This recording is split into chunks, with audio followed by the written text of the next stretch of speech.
गुरुजी, आज हम बहुत ही आभारी हैं आपके। आज पूरा जन सैलाब आपका सम्मान करने के लिए बहुत ही उत्साहित है।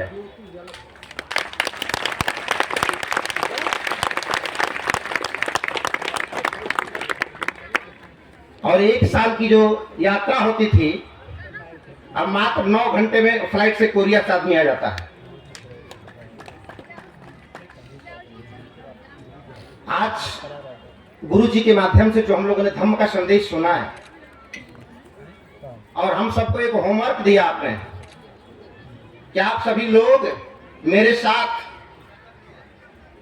भगवान बुद्ध के धम्म को आगे बढ़ाएंगे।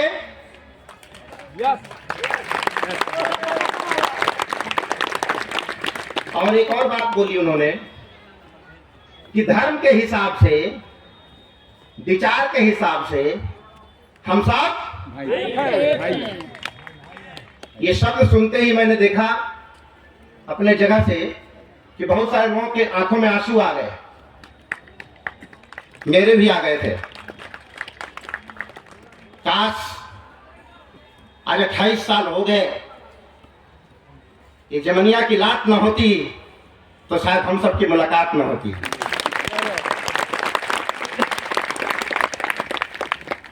और भगवान बुद्ध का धम्म ना होता तो गुरु जी बोल रहे थे कि शायद मैं कोरिया से आज यहाँ नहीं आता। कितनी बड़ी बात है ये। तो कहिए तो कोरिया, चीन, जापान को जमीन पे उतार लाए, कुछ भी मुश्किल नहीं है। कुछ भी अगर ठान लीजिए, पूरी दुनिया यहाँ करने वाली है। और गुरु जी ये कह रहे थे कि दुनिया से बुद्ध का संदेश भारत में आ रहा है, यहाँ से पीछे दिखाई नहीं, लेकिन हम चाहते हैं दिखाई नहीं दे रहा है कि भारत से संदेश दुनिया में जाए। बैठ जाइए, पीछे दिखाई नहीं दे रहा है, बैठ जाइए। और अशोक के वंशजों की, खड़ा नहीं रहा, बुद्ध के वंशजों की इसमें जिम्मेदारी ज्यादा है।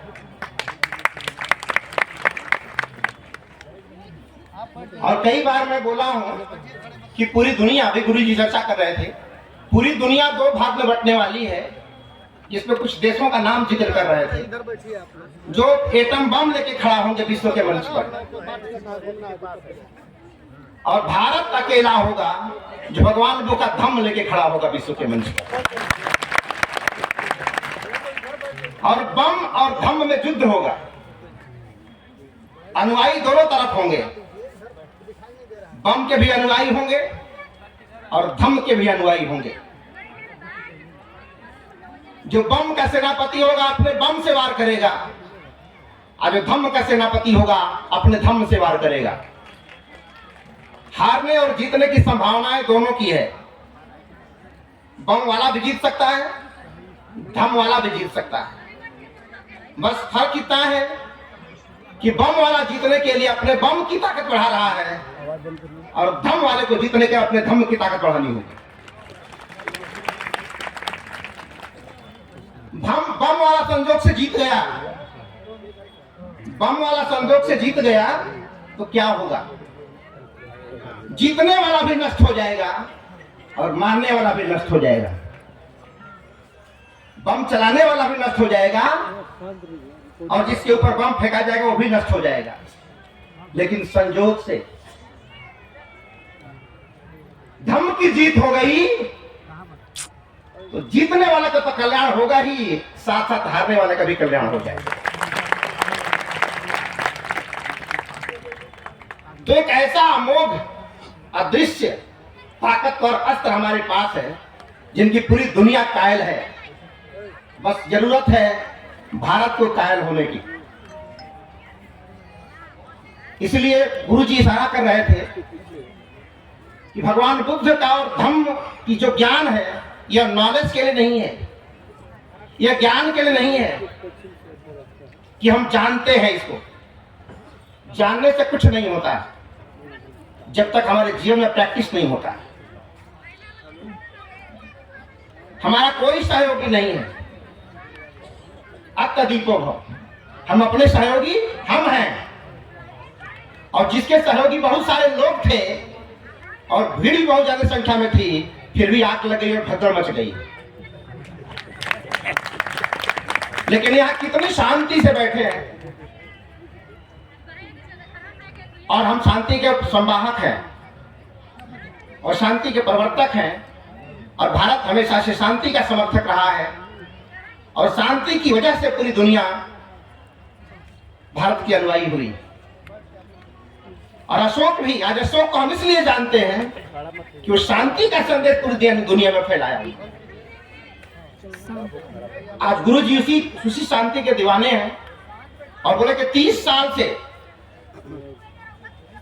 मैंने मंदिर नहीं बनवाया, 30 साल से मैंने वो काम किया जिससे डायरेक्ट लोक कल्याण होता है। तो सम्राट अशोक क्लब भी इधर बहुत सारे काम लोक कल्याण संबंधी कर रहा है।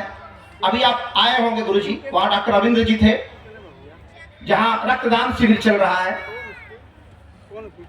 सम्राट अशोक क्लब के कार्यकर्ताओं ने इस समय रक्तदान और आंख दान, चक्षुदान देना शुरू किया है। यानी हमारे घरों में अब कोई मरेगा तो उसकी आंख निकाले बगैर हम उसकी परवाह नहीं कर सकते, आंख निकाल के ही करेंगे, क्योंकि एक मनुष्य की आंख से 500 साल देखा जा सकता है, कई पीढ़ियां देख सकती हैं उससे। अब आप बताइए कि दुनिया में अंधे ज्यादा है कि आंख वाले?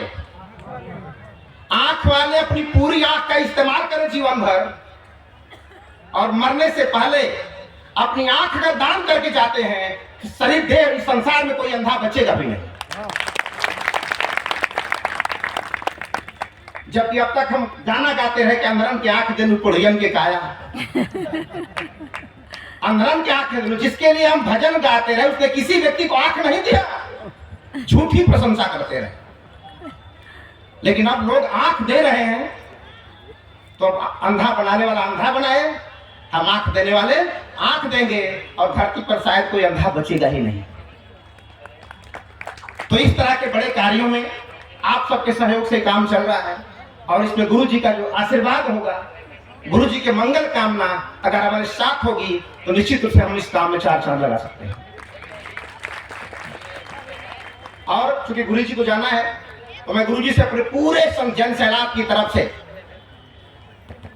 एक कामना करता हूं, एक अभिलाषा रखता हूं कि आपके और हमारे बीच जो मधुर संबंध है वो ऐसे ही बने रहे, इसकी मैं कृपा चाहता हूं आपसे।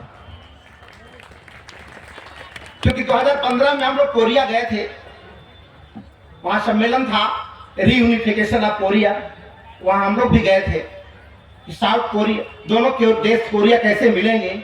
1,03,000 लोग उसमें शहीद हुए थे बंटवारे में, लेकिन वहां की चमचमाती जो उनका स्मारक बना हुआ है, देख के लगा कि शहीदों का बड़ा ही गजब का सम्मान उस देश में था। और जिसकी चर्चा करें साफ सफाई की बात, अभी सोचिए हम आत्मा से परमात्मा से मिलने की बात गुरु जी नहीं कर रहे थे।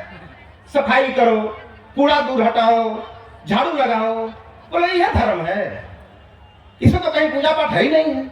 अरे यही धर्म है, और एक्चुअल में जो रियल धर्म था वही गुरु जी बताया। कचरा अलग करो, कच्चा अलग करो, खराब कचरा अलग करो। बोलेगा ये कौन सा प्रवचन है? ये जीवन से सीधा जुड़ा प्रवचन है, ये सीधा जुड़ा जीवन से कल्याण का है। तो मैं गुरु जी से निवेदन करूंगा कि जब हम कोरिया गए थे हम सभी लोग, तो वहां से केवल हाथ मिला के चले आए थे, इस बार हम लोग दिल मिला लिए हैं। अब हार्टली रिलेशन हो गया है, और बहुत सारे हमारे कार्यकर्ता हम बैठे रहे, आपकी बातों को सुन के करुणामयी हो गए थे, रो रहे थे, आंसू गिर रहे थे, टीयरिंग। तो हम बहुत ज्यादा न कहते हुए गुरु जी को जाना है, और 1 साल का सफर अब 9 घंटे में तय हो जाता है। वह देश कोरिया है, और साकेत की राजकुमारी, जो शत्रुघ्न जी बता रहे थे कि साकेत की राजकुमारी नाव के रास्ते से, जलयान के रास्ते से कोरिया गई थी और कोरिया के राजकुमार किम सिंह से शादी की थी, तो कोरिया और हमारे भारत के बीच में केवल धर्म का रिलेशन नहीं, रिश्तों का भी रिलेशन है। और मुझे पूरी उम्मीद है कि रिलेशन आप सबके सहयोग से और गुरु जी के करुणा से ये आगे बढ़ेगा। और इस बात का उम्मीद है कि आप सब लोग एहसास करें एक बार जोरदार एक शानदार विदाई गुरु जी की हो। अभी हल्का हो रहा है, बहुत दूर देश है, बहुत दूर देश है। अभी कुछ लोग पीछे छूट रहे हैं, बकाया रह जाएगा अगली बार के लिए। तो गुरु जी का जन्म जोशी के साथ, पूरे सम्राट अशोक क्लब के अपने कार्यकर्ताओं के साथ, यहाँ पूरी जनता के साथ, सबके हृदय से आप सबकी तरफ से गुरु जी का हार्दिक अभिनंदन स्वागत करता हूँ। जय बुद्ध, जय अशोक, जय भारत। फिर मिलूंगा। Thank you.